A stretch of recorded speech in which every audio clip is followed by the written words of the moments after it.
ভোর রাত্রে যখন সাহরি খাইতে উঠবেন, সাহরি খাওয়ার পর ফজরের আজানের আগে আপনি 10 মিনিট 5 মিনিট একটু আল্লাহর কাছে কেবলামুখী হয়ে হাত তুলে রুমের লাইটটা বন্ধ করে একটু আল্লাহর সাথে কথা বলবেন। মানুষের সাথে বহুত কথা বলছেন, আল্লাহর সাথে একটু কথা বলে দেখেন। আল্লাহর সাথে কথা বলার স্বাদ আছে ভাই, অনেকে জীবনে একবারও এই স্বাদ পান নাই। একটু কথা বলে দেখেন। ভোর রাতে সাহরি খেতে উঠলে 10টা মিনিট একটু হাত তুলে কথা বলেন। কিভাবে কথা বলবেন? কথা বলবেন এইভাবে, ও আল্লাহ, কত গুনাহ আমি করেছি, কত পাপাচার আমি করেছি, মরতে আমার হবে, তোমার কাছে যাওয়া আমার লাগবে আল্লাহ।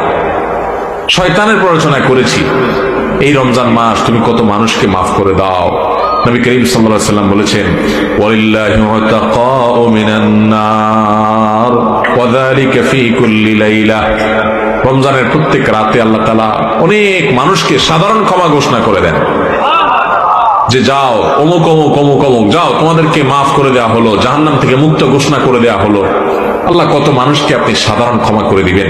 আল্লাহ আপনার সাধারণ ক্ষমা পাওয়ার জন্য কোনো যোগ্যতার দরকার হয় না, আপনি চাইলে যাকে তাকে মাফ করে দিতে পারেন। দুনিয়ার প্রেসিডেন্ট প্রধানমন্ত্রী চাইলে একটা দেশের যাকে তাকে যা খুশি তা দিয়ে দিতে পারে। তাদের যদি ক্ষমতা, তারা তো মানুষ। আল্লাহ আপনি তো মহান সৃষ্টিকর্তা, আপনি তো চাইলে আমার সব অপরাধগুলো মাফ করে আমাকে ফেরেশতা বানায় ফেলতে পারেন, পারেন না আল্লাহ? তো আল্লাহ আপনি